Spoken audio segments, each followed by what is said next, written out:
We live in a world that tirelessly repeats that the highest goal is to share life with someone. But what almost no one tells you is how many relationships turn into invisible prisons where people don't find joy but exhaustion, emptiness, and a deep disconnection with themselves. It's said that true loneliness is not the lack of company, but the inability to share what really matters. And the most paradoxical thing is that many people, even being in a couple, feel lonelier than ever. Today, I want to challenge everything you believe you know about being single, because maybe what you now see as a temporary state or a mistake is actually your greatest opportunity for freedom, authenticity, and peace. Stay until the end, because I'm going to show you how independence can be the purest path to a full life. And if this message resonates with you, give it a like, subscribe, and join me in this reflection. Imagine this: waking up every day without explanations, without having to negotiate your dreams, without feeling you must mold yourself to fit into someone else's life. Just you, your time, your rules. But why does this idea feel so uncomfortable? Because we were taught that singleness is a problem to solve, a sign that something is wrong with you, that if you don't have someone by your side, you're incomplete.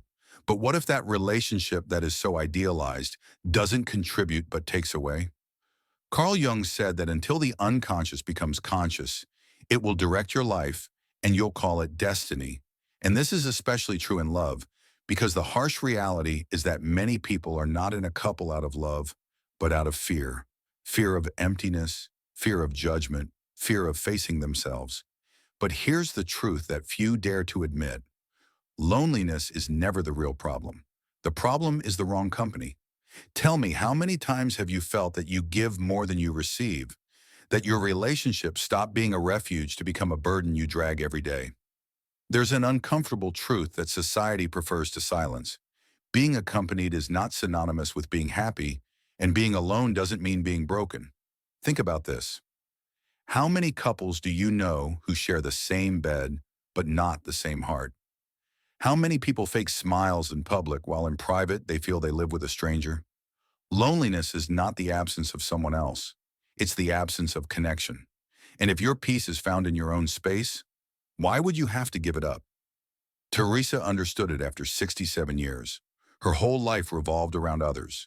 She married very young, had children, managed her home, and dedicated every day to caring for her husband. She put her own dreams on hold, believing that sacrificing herself was the purest form of love. For decades, she lived for her family because that's how it should be, because that's what society applauds, giving yourself until you're empty. But what happens when everything you gave yourself to disappears? When her children grew up and left, and her husband passed away, Teresa found herself in the midst of a silence she had never known. Her house, full of memories, felt empty, and worst of all, she felt empty too. At first, loneliness consumed her. Entire days she stared at the walls, feeling her life had lost all meaning. Who was she without the people she had dedicated her existence to? But here's where her story takes a turn no one expected, because sometimes life takes away everything you thought you needed to give you back what you really are. One day, almost on impulse, Teresa did something she had never done. She enrolled in a pottery course.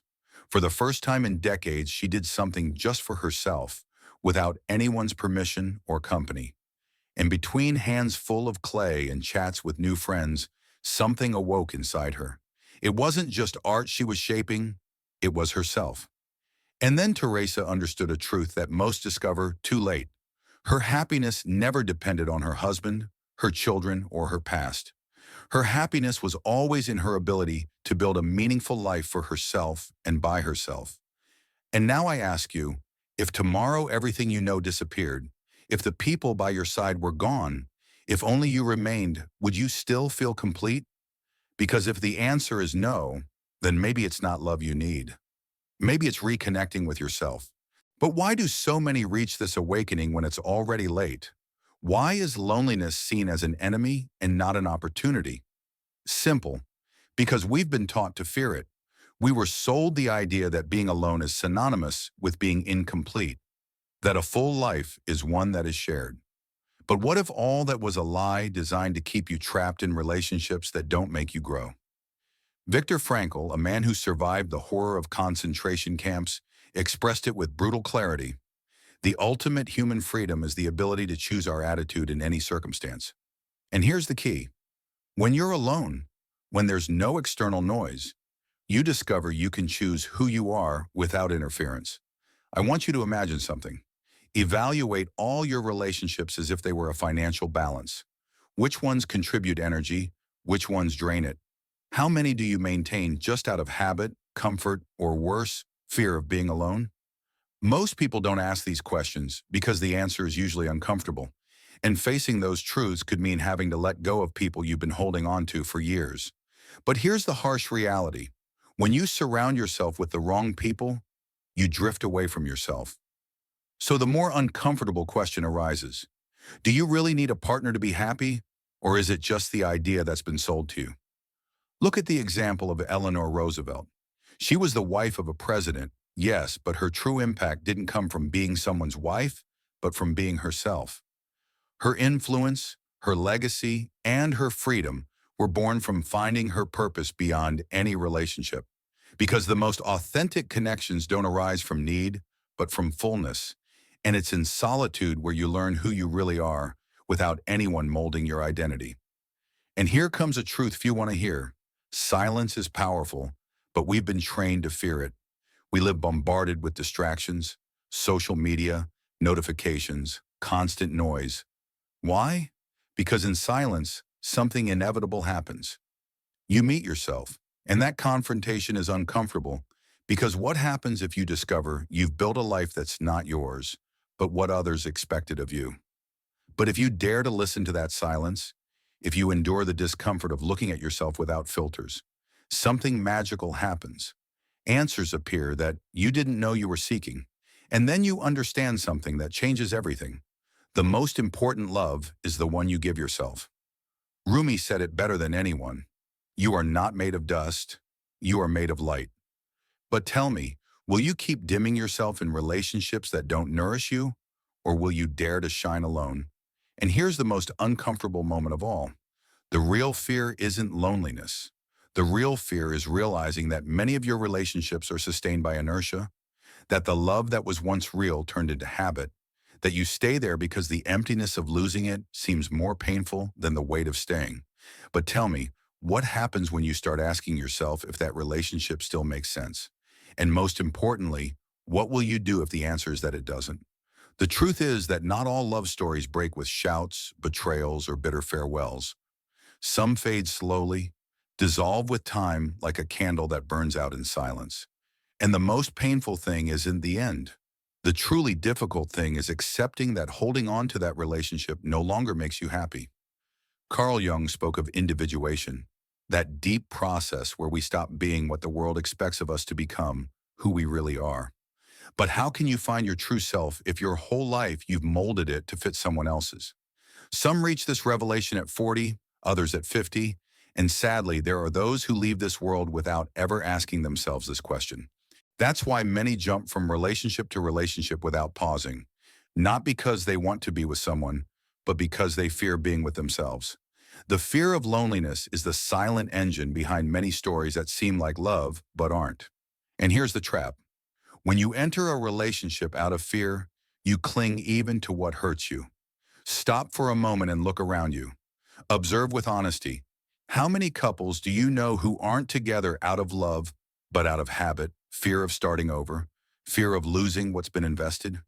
Because better the devil you know than the angel you don't. But here's the truth no one tells you. Life isn't an investment you can't walk away from.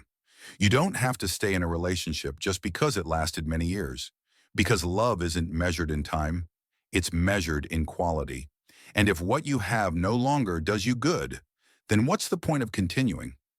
The most ironic thing is that often true loneliness doesn't come when a relationship ends. It comes when you realize you've been with someone for years who stopped seeing you long ago. And this is the most dangerous loneliness because it not only steals your happiness, it also steals the opportunity to find yourself. Carl Jung said that until the unconscious becomes conscious, it will keep directing your life, and you'll call it destiny. And this applies perfectly to love because if you've never explored your relationship with solitude, How will you know if you want a partner out of love or just out of fear? But there's something no one tells you. Singleness isn't emptiness, it's opportunity. It's the only space where you can start rebuilding yourself without anyone else's influence.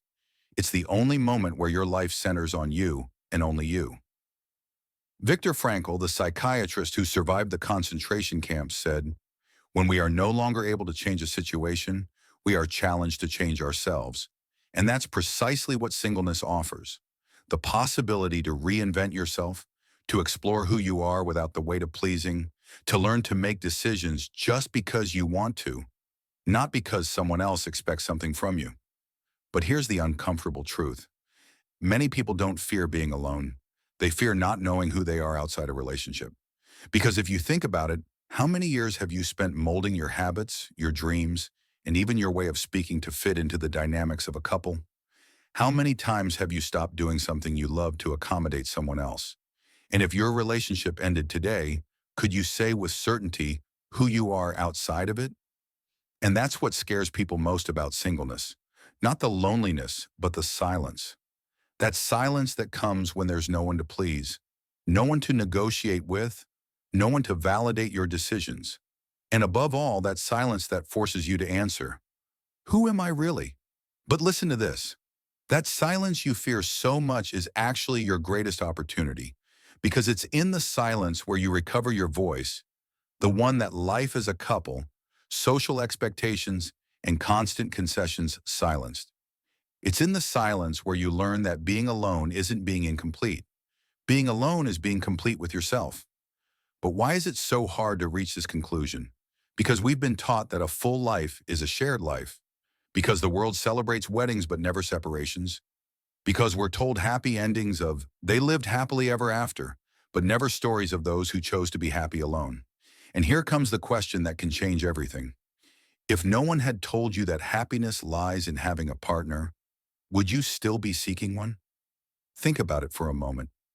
If you had never seen a romantic movie, if you had never been told that love conquers all, if you had never believed that being alone is being incomplete, what would you be seeking right now? Music. Better than anyone, your vision will clear only when you can look into your own heart. Who looks outside dreams? Who looks inside awakens? And when you start looking inward, you discover something that might make you uncomfortable. Many of the decisions you made about love weren't yours. They belonged to society, your parents, the movies you watched, the expectations others placed on you. But now that you know, the question is, what will you do with this truth? Will you keep seeking company to avoid facing yourself? Or will you dare to know yourself so deeply that if someone comes along, it's a choice and not a need? Because true fullness isn't in finding the right person, it's in becoming the right person for yourself. Now tell me, are you ready for that journey? Have you ever stopped to think if what you consider makes you happy is really what you desire, or what society taught you to desire? Imagine just for a moment that all external pressures disappeared, that no one asked you when you'll find a partner, that no one looked at you with pity for being alone, that growing old without company stopped being seen as a failure. If that noise disappeared, if expectations vanished, would you still be seeking someone? This is an uncomfortable but necessary question, because the truth is that when the world falls silent and you stop living to meet others' expectations, you discover something powerful. Loneliness isn't an emptiness to fill, but a space you can enjoy. Viktor Frankl, the renowned psychiatrist and Holocaust survivor, spoke about purpose as the pillar of happiness. He said it's not the environment or circumstances that define your well-being, but the meaning you give to your own existence. And here's the key point. When you find purpose in yourself, company stops being a necessity and becomes a choice. This doesn't mean love lacks value. It means the most important love is the one you build with yourself. Because if the only relationship you cultivate is the one you have with another person, what happens when you sacrifice your dreams to sustain an empty relationship? What are you really sacrificing? Your identity. And life is too short to be lived according to others' expectations. Teresa understood it, but she understood it late. 57 years of life following a script she didn't write, caring for her husband, raising a family, postponing her own desires so others could fulfill theirs. But when the house emptied, when there was no one left to care for, what was left of her? The curious thing is, she didn't collapse. She didn't run to find company to fill the silence. Instead, she asked a question she had never dared to ask before. What do I really want? And by listening to the answer, she discovered something revealing. It was never too late to start over. Because life isn't measured by the time you spend with someone else. It's measured by the quality of the relationship you have with yourself. Now I want you to face this idea. What if singleness wasn't a waiting state, but the purest form of freedom? Think about it. When you were a child, did you need someone else to feel complete? Did you wake up every day worried about finding a partner to validate your existence? No, you simply lived, explored the world, enjoyed every moment. You were enough for yourself. But at some point along the way, something changed. You were taught that being alone was a mistake, that fullness was only found in another person, that your life would be incomplete without someone to share it with.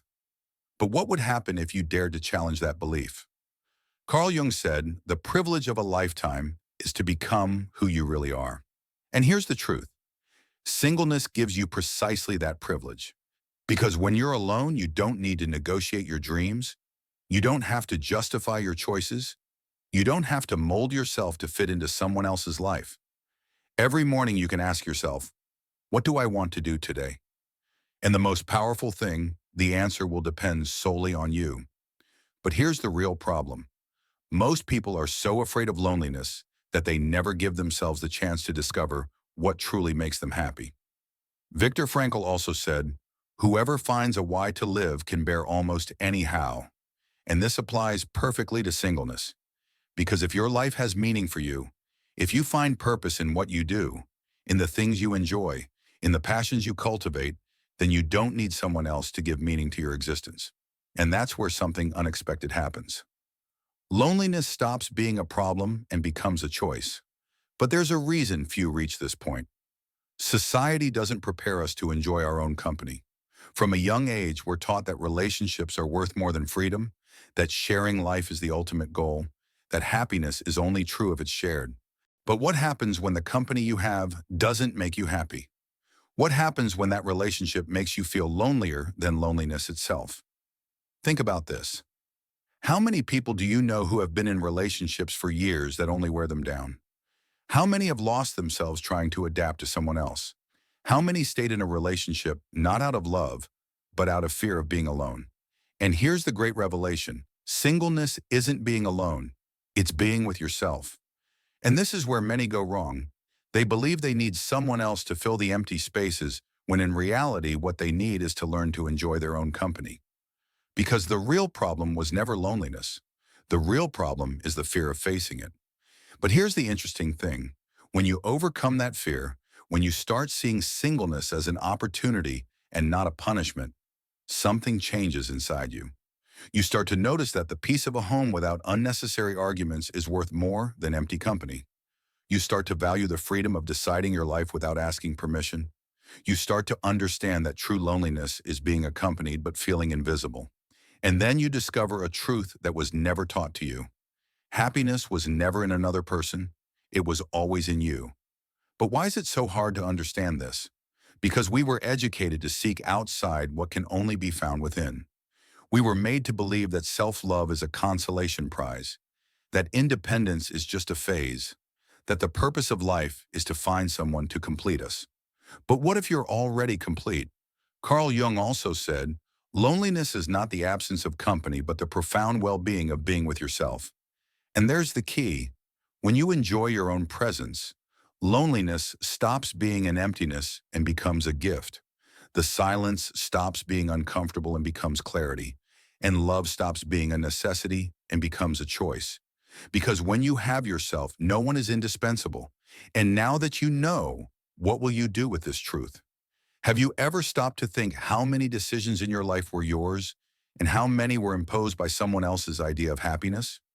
We were taught to believe that loneliness is something to avoid, that if you're alone, it's because something went wrong, that the love of a couple is the final destination of a well-lived life. But what if all that was a lie? And if what you fear most is actually what you need most? Teresa also believed that lie until she woke up. She spent decades following a script she didn't write. She gave herself to her husband, her children, her home, sacrificed her dreams, her desires, her time, all because she was taught that happiness was in giving and not in giving to herself. But one day life left her alone, and it was there in that silence where she discovered an uncomfortable truth. True fullness wasn't in everything she had given, but in everything she had never allowed herself to receive. When she enrolled in that pottery course, when she began walking alone at dusk, when she stopped thinking about what she should do and started asking herself what she wanted to do, she discovered something no one had told her. True freedom is choosing yourself. And here's the point. It's not that you can't be alone. It's that you've never given yourself the chance to learn to enjoy it. Now think about this. When you were a child, did you need someone to tell you what made you happy? Did you ask permission to explore, to play, to dream? No, you just did it. But at some point along the way, something changed. You were taught to doubt. You were told that happiness was only real if shared, that independence wasn't enough, that romantic love was the only goal worth pursuing. But what if all that was just a social construct? What would happen if you dared to challenge that belief? Viktor Frankl, the renowned psychiatrist, said, "The greatest freedom of the human being is the ability to choose in any circumstance. And this is where everything changes. When you choose to see singleness not as a state of lack, but as a space for growth, something inside you awakens. Suddenly you start to notice what really matters. The value of going to bed in a place where there's only peace. The tranquility of a home where there are no unnecessary arguments. The freedom to do what you desire without needing to explain it to anyone. And then you realize something that most will never understand, that true happiness never depended on someone else, that the peace of being with yourself is a treasure few discover because they're too busy chasing the idea that fullness only comes with a partner. But here's the most curious thing. If you look around, you'll see that many of the unhappiest people are in a relationship. And it's not because their partners are bad people. It's because they entered that relationship expecting someone else to fill the voids they never dared to explore. And that's where people get lost. Carl Jung spoke of the shadow, that hidden side of our psyche we prefer to ignore. And one of the biggest shadows we carry is this belief that another person's love can save us from our own dissatisfaction. But here's the truth. No one can do that work for you. If you feel alone, if you feel something is missing, if you think a relationship will solve those voids, the only thing that relationship will do is postpone the moment when you'll have to face yourself. Because loneliness isn't something to avoid, it's something to understand. And when you do, when you dare to look at it head on, you realize something that changes your life forever. Company is a complement, not a necessity. Look closely at the lives of people who have truly found their purpose. Whether they're in a relationship or single, they all have something in common. They've learned to enjoy their own space. Think about it. Eleanor Roosevelt, wife of a president, but she never let her identity be defined by her relationship. Instead of living in her husband's shadow, she became an influential voice, a woman who found her path beyond what was expected of her. And that's the big difference between those who suffer singleness and those who enjoy it. The former see loneliness as a punishment, the latter as an opportunity. But why is this truth so hard to accept? Because society rarely talks about it. Instead, we're bombarded with the idea that being alone is a tragedy. We're sold that life only has meaning if shared. We're taught that an empty home is a sad home. But here's the real question. What's the use of a full home if you feel empty? And here's the answer few dare to hear.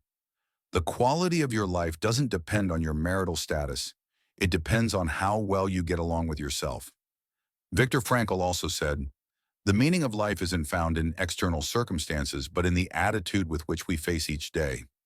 When you dare to see singleness with new eyes, when you stop seeing it as an emptiness and start seeing it as a space full of possibilities, something changes. Because when you're alone, you can travel without asking, decide without negotiating, explore without limits, discover what really excites you without someone else's influence, and then suddenly everything starts to make sense.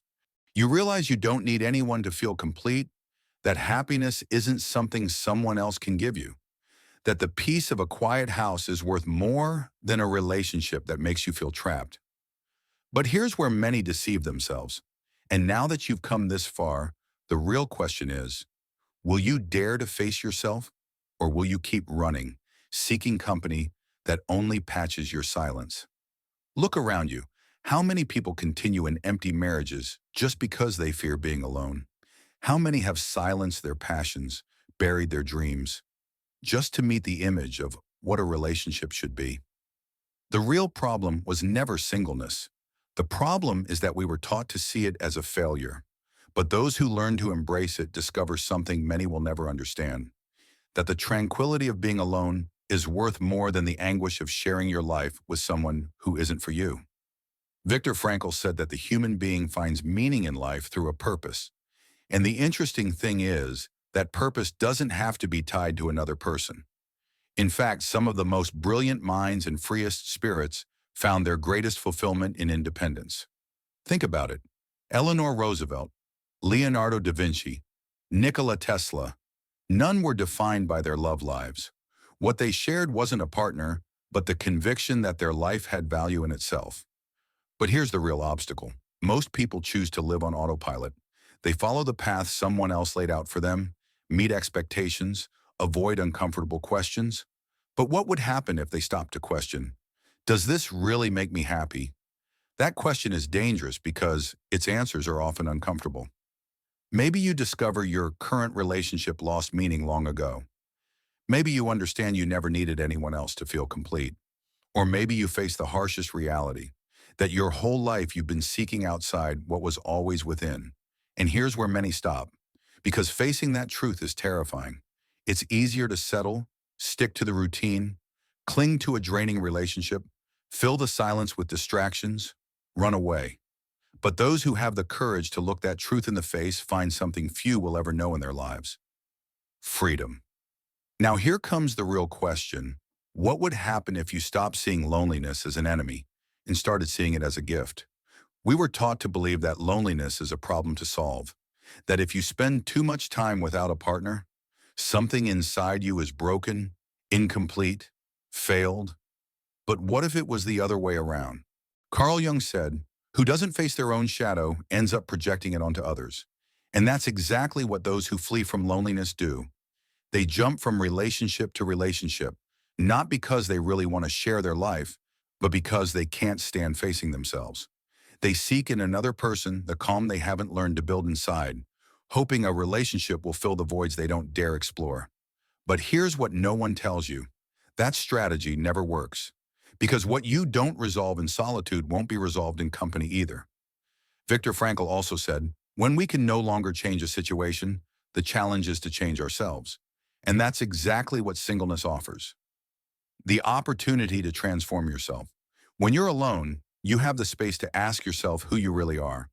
You can reconnect with those dreams you buried to fit into someone else's life. Rediscover what excites you without anyone telling you what you should want. Learn to build a life that's yours, not an adaptation of someone else's life. But here's the trick. The modern world does everything possible to ensure you never reach that point. We're overwhelmed with distractions, social media, endless series, notifications, constant entertainment. We're bombarded with the idea that every moment must be filled with something: noise, company, validation.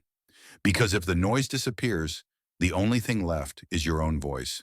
And for many, that's terrifying because it means facing questions they've avoided their whole lives. Am I living the life I really want? Or am I just following a script someone else wrote for me? Teresa spent decades without facing those questions. She believed true love was synonymous with sacrifice, that her happiness could wait, that her purpose was to care for her family and put herself second.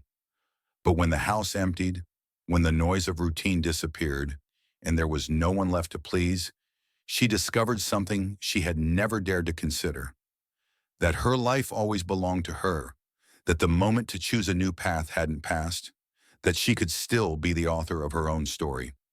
And singleness wasn't an end, but the beginning of a stage where, for the first time, she was the center. And that's where many people find themselves right now. They feel something inside them breaking, that those relationships that once seemed to make sense now weigh like a burden, that the bonds that once filled them now feel empty. And that's when the question that changes everything arises. What would happen if you stopped seeking someone else and started finding yourself? Few ask themselves this question. Why? Because the mere idea of being completely alone terrifies them. But stop for a moment. Why? Why were we taught to fear independence when in reality it's the key to an authentic life? The answer is simple. Because a person who feels complete with themselves is a person who can't be manipulated. They don't make decisions out of fear. They don't accept less than they deserve. They don't cling to mediocre relationships to fill voids. And that kind of freedom unsettles those who build their power on emotional dependence. Jung said the greatest challenge of the human being is to integrate all their parts and embrace who they are in their entirety. But how can you know who you are if you've never allowed yourself to exist outside a relationship? If every step you took was in function of another, if every dream you abandoned was to not inconvenience your partner, if every decision you made was marked by a we and never by an I, then when all that disappears, what's left of you?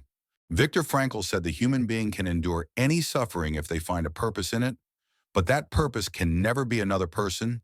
It can't depend on a relationship. It can't revolve around someone else's approval. Because if your sense of life depends on another person, you'll never be free. Look around you. How many people have you seen lose themselves in a relationship? How many left behind their essence, their passions, their authenticity, just to sustain a story that deep down was already broken? How many traded their voice for silence, their joy for resignation, their peace for fear of the unknown? But here's the truth few dare to admit. There's no loneliness deeper than being with someone and feeling you're no longer yourself. Teresa understood at the exact moment she decided, for the first time in years, to do something just for herself.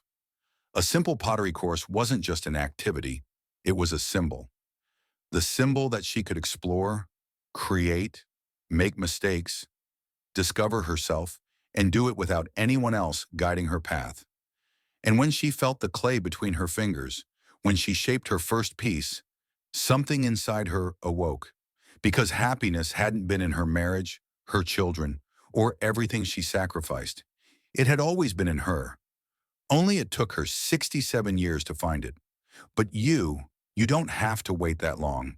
Because if you've come this far, if you're still listening to these words, it's because inside you, there's a part that already knows the truth. A truth you've been ignoring for a long time. That you don't need anyone else to be complete. That happiness never depended on a relationship. That peace was always where you least looked for it, within you. But wait, because there's still something more. Something no one has told you about singleness. Something that could change forever how you see independence. And if you stay with me, I'm going to reveal it.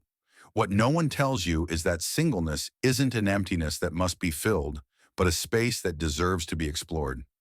We live in a society that idealizes company, that teaches us sharing life with someone is the natural path, the inevitable destiny, the only legitimate way to feel complete. But here's the truth few dare to say. Many people aren't in a couple because they really want to be. They're in a couple because they don't know what to do with their loneliness. They cling to a relationship like someone clinging to a lifeboat in the middle of the ocean, without realizing that the problem isn't the absence of company, but the lack of direction. Carl Jung spoke of the process of individuation, that deep search for identity beyond external influences. But few reach it fully because they never stop to ask the most important question. Who am I when no one is watching me? And that's the real reason so many fear being alone.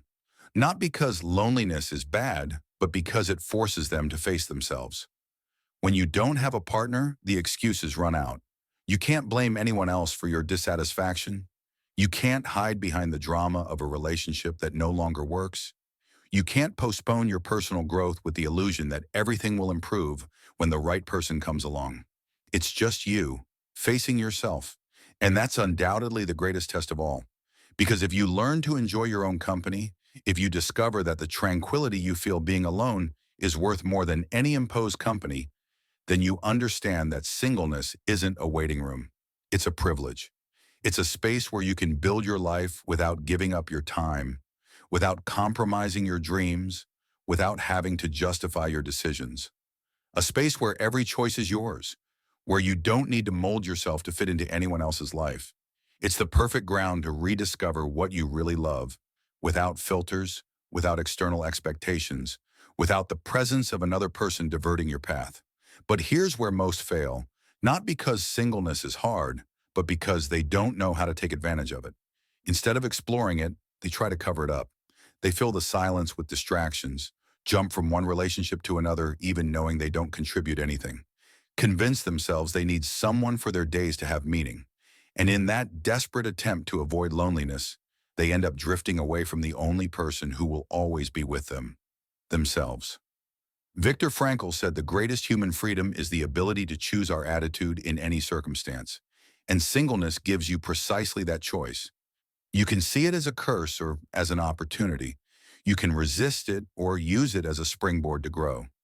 You can keep believing that a partner is the key to your happiness, or you can make the decision few dare to make. Understand that the only person who can give you fullness is you. And then the most important question of all arises, the one most avoid because they know the answer could change everything. What do you really want for your life? Because at the end of the day, what matters isn't what society says, what movies show, or what others expect of you. What really matters is your peace, your freedom to live on your own terms, your ability to be happy without depending on anyone else. Carl Jung said, "Who looks outside dreams, who looks inside awakens." And that's what singleness offers you, the opportunity to awaken, to observe your life without interference, to build an existence based on what truly does you good and not on what you were taught to seek. Because at the end of your journey, when you look back, it won't matter if you spent your life accompanied or alone. The only thing that will matter is if you truly lived, if you had the courage to follow what resonated within you, even when it went against what everyone expected. If you found peace in your own company instead of desperately seeking it in someone else. And if, after hearing all this, something inside you has stirred, if you feel this perspective is sparking something you can't yet explain but know is important, then this conversation has already served its purpose.